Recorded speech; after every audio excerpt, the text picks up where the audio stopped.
She is explaining something the room cannot quite follow. Not because the room lacks intelligence. The men seated before her in the afternoon heat of Alexandria's lecture hall, young men, older men, men who have crossed deserts and sailed 3 weeks of open Mediterranean to reach this city and this teacher, are among the most carefully educated minds of the late 4th century. They have studied Plato.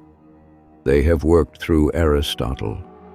They are not men who sit passively before a lesson they cannot grasp, but she is somewhere ahead of them, moving through the mathematics with a precision that leaves the ordinary mind half a breath behind, like a man trying to match strides with someone walking faster than him without appearing to walk at all. She is tracing something on a wax tablet, the geometry of a conic section, the particular curve of a hyperbola, and her hands move the way hands move when they are merely transcribing what the mind already knows completely.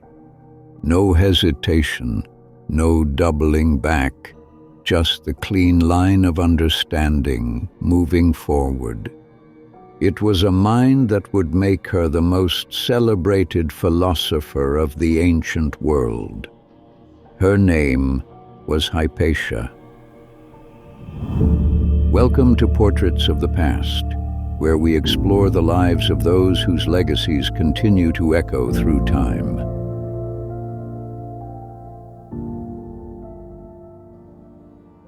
Daughter of Theon of Alexandria, mathematician, astronomer, philosopher, and in the last years of the 4th century and the opening decades of the 5th, the most celebrated teacher in the ancient world's most celebrated city. We do not know her birth year with any precision. The scholarly estimates place it somewhere between 355 and 370 CE. We do not have a single line of her own writing, not a theorem, not a letter, not a fragment. What survives of her life comes entirely through the accounts of others, students who revered her, chroniclers who feared what she represented, later writers who found it useful to make of her whatever their own age required. She is, in the deepest sense, a figure glimpsed through borrowed light, but the glimpses are extraordinary, and they are enough. To understand Hypatia, you must first understand the city that made her. Alexandria in the late 4th century was, depending on the hour and the quarter and the particular mood of its streets, simultaneously the greatest seat of learning on earth and a pressure vessel approaching its limit. It had been built by conquest, laid out on a precise limestone grid above the Mediterranean coast, founded by Alexander himself in 331 BCE as the capital of a world he intended to own. The library, the museon, the ancient world's closest approximation of a research university, where scholars received state stipends to think, dispute, and write.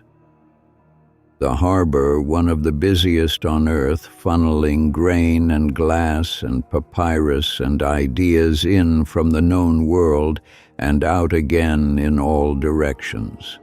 For 6 centuries, the city had been a kind of argument made in stone. That knowledge was worth building for, worth funding, worth protecting. That the accumulated wisdom of Greece and Egypt and Babylon and Persia could be gathered in one place and held, preserved, extended. The great library's collections had suffered. The fires of history, Caesar's, the 3rd centuries, others whose precise dimensions scholars still dispute, had taken their toll. But the tradition survived. The habit of rigorous inquiry, passed from mind to mind like a flame carried carefully from one wick to another, survived. Hypatia was born into that flame.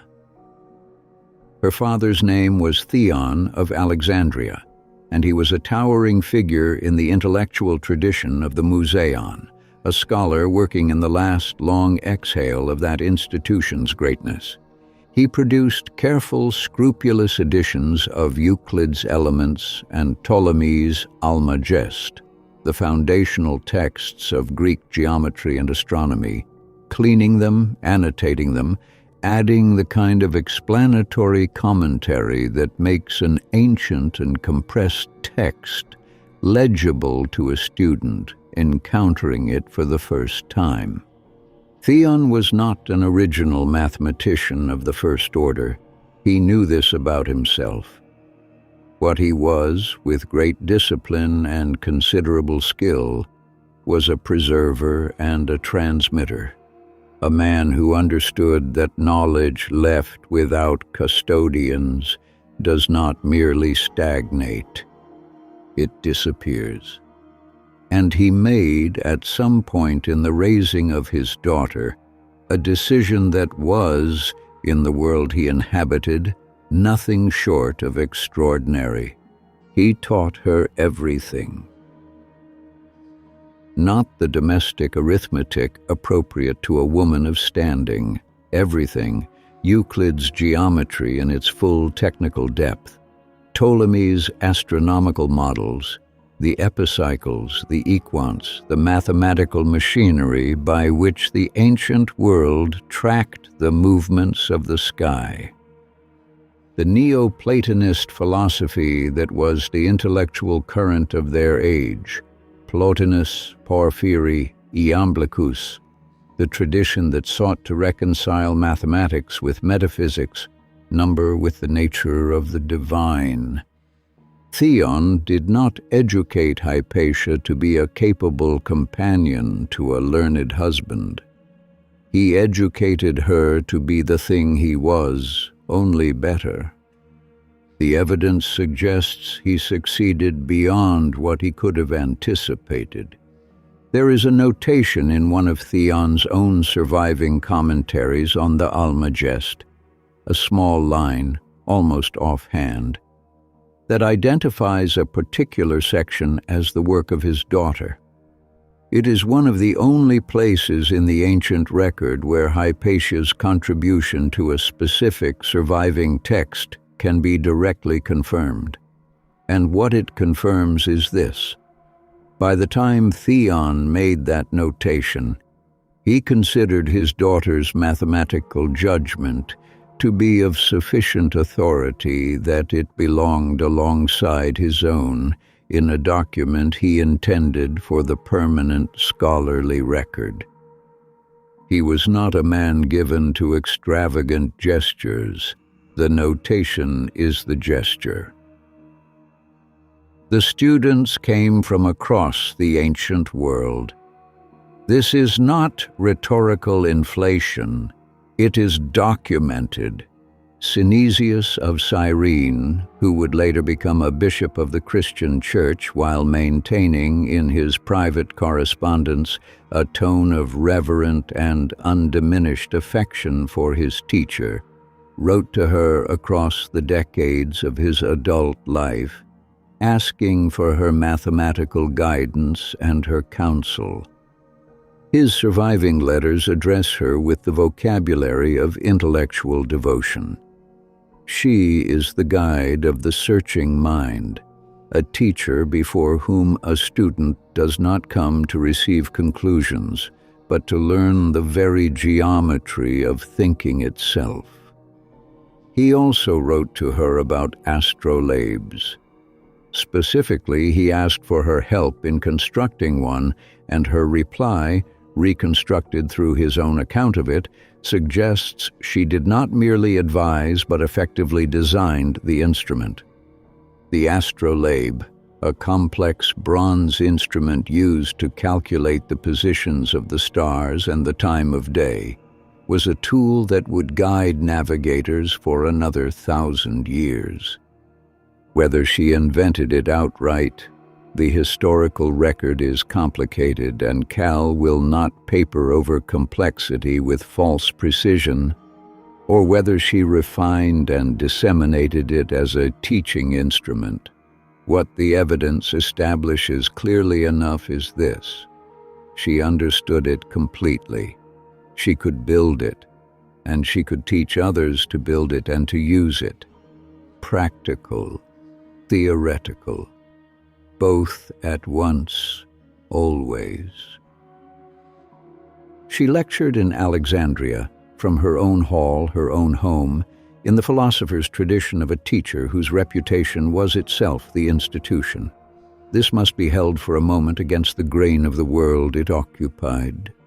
Alexandria was not a simple city.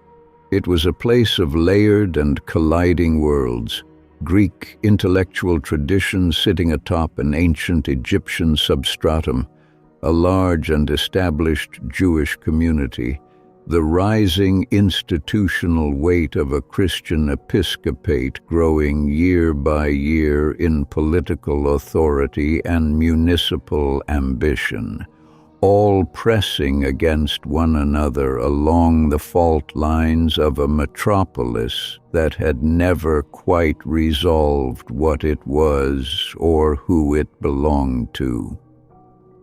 The tensions were not decorative. They were structural. Women of substance moved in particular grooves. They were not, as a rule, what Hypatia was. She occupied the chair of Platonic philosophy. She lectured to audiences that included city officials, future bishops, men of legal and political standing, who had come to Alexandria specifically to sit in her hall. The available evidence suggests she dressed in the tribon, the plain philosopher's cloak, and walked through the city's grid streets to lecture and to advise without escort or ceremony, in the way that a philosopher of genuine standing in the Platonic tradition simply did. She had made herself, without apparent effort at self-presentation, into the figure the city reached for when it needed to think of what learning looked like. Not a woman who happened to teach philosophy, a philosopher who happened also to be a woman. She had edited Apollonius of Perga's Conics, the landmark work on conic sections that gave the ancient world the ellipse and the parabola and the hyperbola, the mathematical anatomy of curves that would lie dormant through centuries and then resurface, centuries later, in the calculations of men trying to understand the orbits of planets. Her work on Apollonius, like so much else, does not survive in her own hand. What survives is the evidence of influence, the tradition that continued, the students who carried her methods outward into their own careers, the persistence of ideas that can, with enough scholarly care, be traced back toward their source. She did not seek monuments. She sought precision.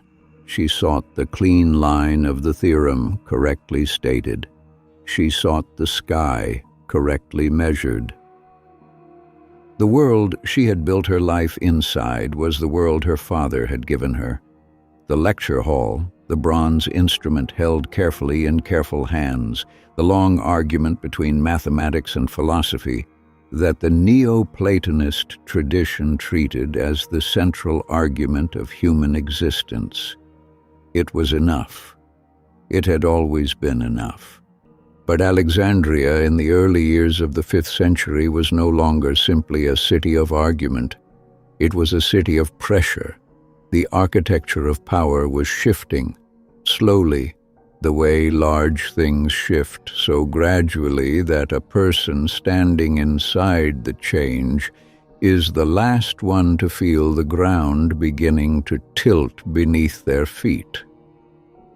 Hypatia, at the height of her authority, her hall full and her correspondence rich, and her name spoken with reverence from one end of the Mediterranean world to the other, was still at the wax tablet, still moving forward, still following the clean line.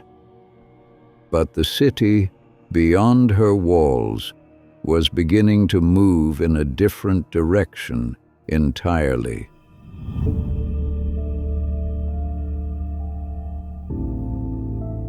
The paint is dry on this chapter, but the archives are vast. Subscribe and return to portraits of the past.